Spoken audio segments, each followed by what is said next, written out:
Il y a des moments où l'univers ne parle pas avec des mots, mais avec des sensations, quelque chose de subtil, comme un souffle qui traverse une pièce vide, comme une vibration que ton corps reconnaît avant même que ton esprit ne comprenne. Tu sens peut-être depuis quelques jours ou quelques semaines qu'un fil invisible s'étire entre toi et quelqu'un d'autre, un fil tissé non pas de certitude mais de possible, de regards qui durent un peu trop longtemps, de silence qui porte plus de sens que toutes les conversations. Ce n'est pas forcément quelque chose de nouveau. Parfois c'est une âme que tu connais déjà, quelqu'un dont la présence a toujours eu une couleur différente dans ta vie. Mais maintenant il y a quelque chose qui change, quelque chose qui se déplace dans l'invisible comme une étoile qui sort lentement de l'ombre. Les anges observent ces mouvements avec une tendresse infinie, car ils savent que les connexions humaines ne naissent jamais par hasard. Elles émergent quand deux énergies commencent à résonner sur une fréquence similaire, quand deux cœurs, même sans le savoir, se préparent à une forme de reconnaissance. Mais ce début, ce murmure cosmique, est aussi le moment le plus fragile, car il demande quelque chose de rare dans ce monde pressé. La capacité de ressentir sans forcer, de reconnaître sans posséder, de rester ouverte sans te perdre dans l'anticipation. L'univers te montre un chemin, mais il ne te dit pas encore vers quoi exactement il mène, et c'est dans cette incertitude que se trouve toute la magie et aussi toute la vulnérabilité. Tu te demandes peut-être si tu inventes tout cela, si ces signaux que tu captes sont réels ou simplement des projections de ton désir, de ta solitude, de ton besoin profond d'être vu et choisi. Les anges te murmurent ceci. Ce que tu ressens n'est jamais une erreur, même si le chemin qu'il prend peut différer de ce que tu imagines. Ton intuition capte des vérités que ton esprit rationnel ne peut pas encore nommer. Elle perçoit des courants énergétiques, des intentions non formulées, des mouvements d'âme qui se préparent dans le silence. Ce que tu vis en ce moment est une ouverture, une invitation à observer avec les yeux du cœur plutôt qu'avec ceux de la peur ou de l'impatience. L'univers crée des liens de manière mystérieuse, parfois à travers des rencontres directes, parfois à travers des rêves, des synchronicités, des pensées récurrentes qui traversent ton esprit comme des messages flottants. Et même si tu ne sais pas encore comment cette connexion va se déployer, même si tu ne comprends pas pourquoi cette personne occupe soudain autant d'espace dans ton monde intérieur, il y a une raison pour laquelle ton âme s'éveille maintenant. Ce n'est pas toujours pour que quelque chose se concrétise immédiatement. C'est parfois pour que tu apprennes à reconnaître ta propre capacité à ressentir, à désirer, à espérer, sans te diminuer dans ce processus. Les anges t'encouragent à honorer ce murmure sans le transformer en exigence, à accueillir cette ouverture sans te précipiter dans des conclusions. Laisse cette énergie circuler en toi comme une rivière douce. Observe comment elle te fait sentir vivante, présente, consciente de ta propre profondeur émotionnelle. Car avant même qu'une connexion ne devienne quelque chose de tangible entre deux personnes, elle doit d'abord devenir quelque chose de sacré en toi, une reconnaissance de ta propre beauté, de ta propre lumière, de ta capacité à créer de l'espace pour l'amour sans te perdre dedans. Et puis il y a ce poids, cette chose étrange qui vit dans ta poitrine comme une vérité qui n'a jamais trouvé de forme, jamais été prononcée, mais qui existe quand même avec une présence presque physique. Tu la sens quand tu penses à cette personne, quand son nom apparaît quelque part, quand tu croises son regard ou quand tu ressens son absence comme un vide qui a une forme précise. C'est une reconnaissance qui va au-delà des mots, au-delà des logiques sociales, au-delà même de ce qui est approprié ou raisonnable. C'est quelque chose que ton âme sait, même si ton esprit cherche encore à comprendre. Les anges voient cette vérité non exprimée comme une graine enfouie dans la terre, quelque chose qui contient déjà tout le potentiel de ce qu'elle pourrait devenir, mais qui ne peut pas encore éclore parce que les conditions ne sont pas encore réunies. Et c'est là que réside toute la complexité de l'amour humain.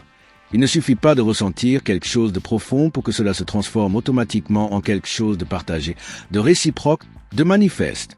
Il y a des timings, des peurs, des histoires personnelles, des blessures anciennes qui influencent comment et quand une personne peut s'ouvrir à une connexion. Même si elle la ressent aussi. Peut-être que tu as remarqué des signes, des moments où tu sens que l'autre te voit vraiment, où il y a une douceur dans son regard, une attention particulière, une manière de te parler qui semble différente de la façon dont il interagit avec les autres. Ou peut-être qu'au contraire, il y a une distance qui te déstabilise, un retrait inexplicable, un silence qui te fait douter de tout ce que tu pensais percevoir. Les anges veulent que tu saches que les êtres humains, surtout quand ils ressentent quelque chose de puissant, ne réagissent pas toujours de manière cohérente ou claire. Parfois, la peur de l'intensité pousse une personne à se retirer exactement au moment où elle commence à ressentir quelque chose de réel. Parfois, une âme sait qu'elle n'est pas encore prête à accueillir ce qui se présente, même si elle le désire. Et toi, dans cette situation, tu peux te retrouver dans une position où tu portes seul cette reconnaissance, où tu ressens cette vérité vibrante dans ton cœur sans avoir la confirmation extérieure que tu cherches. C'est un espace inconfortable, un entre-deux où tu n'es ni dans la certitude ni dans le détachement complet. Tu te demandes si tu devrais parler, si tu devrais agir, si tu devrais simplement attendre que l'univers fasse son œuvre. Les anges te disent ceci avec beaucoup de tendresse. Il n'y a pas de réponse universelle, car chaque connexion a son propre rythme, sa propre alchimie, sa propre manière de se révéler. Mais ce qui est certain, c'est que tu ne dois jamais te diminuer pour rendre quelqu'un d'autre plus confortable, tu ne dois jamais cacher ta lumière pour ne pas effrayer, tu ne dois jamais faire semblant de ressentir moins que ce que tu ressens vraiment. Ton authenticité émotionnelle est sacrée, même si elle est vulnérable, même si elle te rend visible d'une manière qui peut sembler risquée. Ce qui n'a pas été dit entre vous n'est pas forcément quelque chose qui doit rester enfoui pour toujours, mais il doit émerger avec conscience, avec respect de toi-même, avec une clarté sur ce que tu veux vraiment, et non pas seulement en réaction à la peur de perdre quelque chose ou quelqu'un. Et c'est ici que commence le terrain le plus délicat, celui où la patience peut se transformer en quelque chose de plus sombre sans que tu t'en rendes compte immédiatement. Tu attends peut-être que cette personne comprenne ce qu'elle ressent, peut-être qu'elle soit prête, peut-être que les circonstances changent, peut-être que l'univers aligne tout au bon moment. Et dans cette attente, tu continues à donner ton énergie, ton attention, ta présence, même quand tu ne reçois pas la même chose en retour. Tu te dis que c'est de l'amour, que c'est de la compréhension, que c'est de la maturité spirituelle de savoir attendre sans pression. Et parfois, c'est vrai, il y a une forme de sagesse dans la capacité de ne pas précipiter les choses, de laisser les âmes respirer, de faire confiance au timing divin. Mais il y a une frontière très fine entre cette patience consciente et l'effacement progressif de tes propres besoins, de ta propre valeur, de ton propre droit à être choisi activement et clairement. Les anges observent avec tristesse quand ils voient une femme magnifique, lumineuse, pleine de dons et de profondeur, commencer à se replier sur elle-même pour rendre l'autre plus à l'aise. Quand elle commence à interpréter chaque petit geste comme un signe, chaque silence comme une épreuve qu'elle doit traverser, chaque absence comme quelque chose qu'elle doit comprendre et pardonner avant même qu'il y ait eu reconnaissance ou réparation. Tu deviens peut-être celle qui initie toujours, qui donne toujours, qui reste disponible émotionnellement même quand l'autre disparaît pendant des jours ou des semaines sans explication.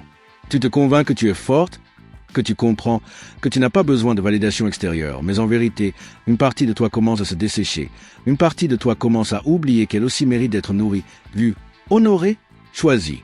Les anges veulent briser ce cycle doux et toxique avec amour, mais aussi avec fermeté. Attendre quelqu'un qui ne fait aucun pas vers toi n'est pas de la patience spirituelle, c'est de l'abandon de soi. Aimer quelqu'un qui ne reconnaît pas ta valeur n'est pas de l'amour inconditionnel, c'est une blessure déguisée en dévotion. L'univers ne crée jamais de connexion pour que tu te diminues, il est créé pour que tu t'élèves, pour que tu reconnaisses ta propre lumière à travers le miroir de l'autre, pour que tu apprennes à recevoir autant que tu donnes. Si cette connexion que tu ressens si profondément ne trouve aucun écho dans les actions de l'autre, si elle reste uniquement dans le domaine de l'énergie subtile sans jamais se manifester dans la réalité tangible, alors les anges te demandent de te poser ces questions difficiles mais nécessaires. Est-ce que je suis en train de construire une relation dans mon imagination pendant que l'autre vit sa vie sans même savoir que je l'attends? Est-ce que je me raconte une histoire pour éviter de faire face à la vérité que je ressens déjà, mais que je ne veux pas encore accepter? Il n'y a aucune honte à reconnaître cela.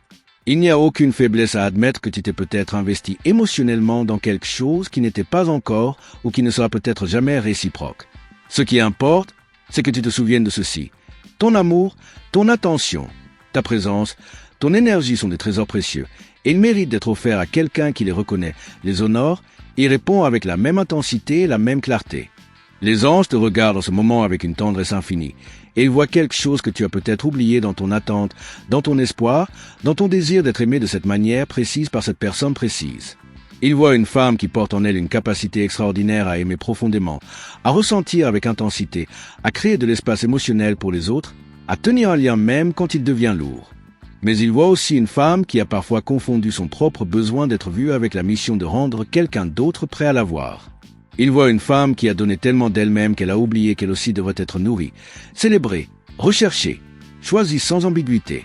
L'univers ne t'a pas donné cette sensibilité, cette profondeur émotionnelle, cette capacité d'amour pour que tu la verses dans un vide, pour que tu la donnes à quelqu'un qui ne sait pas encore quoi en faire. Il te l'a donnée pour que tu apprennes à la reconnaître d'abord en toi-même, pour que tu te traites avec la même douceur que tu offres aux autres, pour que tu comprennes que ton cœur n'est pas un espace public où chacun peut entrer sans engagement ni réciprocité. Les anges veulent que tu saches ceci. Si cette connexion est vraiment alignée avec ton chemin d'âme, elle ne nécessitera jamais que tu t'effaces pour qu'elle existe. Elle ne te demandera jamais de devenir plus petite, plus silencieuse, plus patiente au-delà de ce qui est sain pour toi. Une connexion qui vient de l'univers, qui est guidée par une intention divine, honorera toujours ta valeur autant que celle de l'autre. Elle créera un équilibre, un mouvement réciproque, un espace où les deux âmes se rencontrent au milieu plutôt qu'une seule qui court toujours vers l'autre. Si ce que tu vis actuellement ne ressemble pas encore à cela, les anges te demandent de ralentir, de te retirer énergétiquement, de revenir à toi-même comme à un sanctuaire sacré. Ce retrait n'est pas une punition. Ce n'est pas une fermeture de ton cœur, c'est un acte de préservation, de dignité, de respect de soi. C'est une manière de dire à l'univers « Je suis ouverte à l'amour, mais je ne suis plus disponible pour ce qui ne me nourrit pas, pour ce qui ne me reconnaît pas, pour ce qui me demande de me perdre pour exister. » Et dans ce retrait conscient, quelque chose de puissant se produit. Tu reprends ton énergie, tu cesses de la projeter vers quelqu'un qui ne la reçoit pas pleinement. Tu la ramènes dans ton propre corps, dans ton propre cœur, dans ta propre vie. Et dans cet espace de reconcentration, l'univers peut enfin travailler avec clarté. Soit cette personne ressent ton absence et commence à réaliser ce qu'elle avait sans jamais l'honorer, et elle fait un pas vers toi avec intention et clarté. Soit elle continue sa route, et l'univers utilise cet espace libéré pour t'amener quelque chose ou quelqu'un de plus aligné, de plus près, de plus capable de te rencontrer dans ta vérité. Les deux scénarios sont des victoires, car dans les deux cas, tu te choisis d'abord, tu honores ta propre lumière, tu arrêtes de négocier avec l'amour comme si tu devais le mériter par l'attente ou le sacrifice. Et maintenant, alors que tu te tiens ici, dans ce moment de transition entre ce que tu espérais et ce qui est réellement en train de se déployer, les anges t'invitent à revenir à la seule vérité qui ne change jamais, qui ne dépend jamais des actions de quelqu'un d'autre, qui ne fluctue jamais selon les circonstances extérieures. Ta propre lumière, ton propre cœur, ta propre connexion avec le divin qui vit en toi. Cette lumière était là bien avant que cette personne entre dans ton champ de conscience, et elle sera encore là, brillante et complète, quel que soit le chemin que prend cette connexion. L'ancrage dans ta propre lumière ne signifie pas fermer ton cœur, ne signifie pas renoncer à l'amour, ne signifie pas devenir froide ou détaché. Cela signifie reconnaître que ton bonheur, ton sentiment de complétude, ta paix intérieure ne peut jamais dépendre entièrement d'une autre personne, aussi merveilleuse soit-elle, aussi profonde que soit la connexion que tu ressens. Les anges te murmurent ceci. Tu es déjà entière, tu es déjà digne, tu es déjà aimé par l'univers d'une manière qui dépasse tout ce qu'un être humain pourrait jamais t'offrir. Et quand tu commences à vivre depuis cet endroit d'ancrage intérieur, quand tu cesses de chercher à l'extérieur la validation que tu peux te donner à toi-même, quand tu apprends à te tenir dans ta propre présence avec la même tendresse que tu offres aux autres, tout change. Les connexions qui entrent dans ta vie commencent à refléter cette nouvelle vibration. Les personnes qui ne peuvent pas te rencontrer dans ta vérité tombent naturellement, sans drame, sans lutte. Les relations qui sont vraiment alignées deviennent plus claires, plus fluides, plus réciproques. L'amour cesse d'être quelque chose que tu poursuis et devient quelque chose qui te trouve, qui te reconnaît, qui s'aligne avec toi parce que tu n'es plus en train de te cacher, de te diminuer, de te conformer à ce que tu penses que l'autre veut. Les anges te demandent de prendre un moment maintenant, dans ce silence qui suit ces paroles, pour placer ta main sur ton cœur et respirer profondément. Sans cette vibration en toi, c'est ta propre fréquence, ton propre rythme, ta propre vérité. Elle est magnifique exactement telle qu'elle est. Elle n'a besoin de rien d'extérieur pour être valide, pour être complète, pour être sacrée. Et si tu le souhaites, tu peux laisser une trace de cette reconnaissance, un seul mot qui résonne en toi en ce moment, quelque chose qui capture où tu te trouves dans ton voyage, non pas pour les autres, mais comme un témoin silencieux de ta propre transformation. Mais sache ceci aussi, cette histoire, ce voyage, cette connexion que tu vis n'est pas terminée. Il y a encore des couches à révéler, des vérités à découvrir, des mouvements énergétiques qui se préparent dans l'invisible et qui commencent déjà à toucher le monde tangible. Ce que tu vis maintenant est une étape, une initiation, un portail vers quelque chose de plus profond. Les anges continuent à travailler, à tisser, à guider et il y a plus à venir, plus à comprendre, plus à recevoir. Reste présente à ta propre lumière et laisse l'univers continuer son œuvre mystérieuse.